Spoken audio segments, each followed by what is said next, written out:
Puluhan pemuda dari Aliansi LSM Martapura Oku Timur berunjuk rasa di kantor Bupati Oku Timur. Mereka menuntut untuk menegakkan perda tentang angkutan batu bara.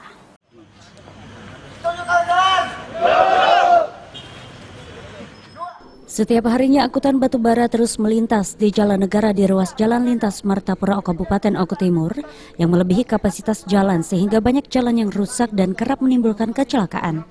Aliansi dari Lembaga Swadaya Masyarakat Kabupaten Oku Timur meminta pemerintah Kabupaten Oku Timur menegakkan peraturan Gubernur nomor 74 tahun 2018. Memberikan kewenangan kembali ke Dinas Perhubungan Oku Timur untuk bertindak tegas dan memberhentikan mobilisasi overdim overload angkutan batu bara. Protes dari Aliansi LSM Oku Timur ditanggapi Asisten 1 Dwi Supriyanto Kabupaten Oku Timur.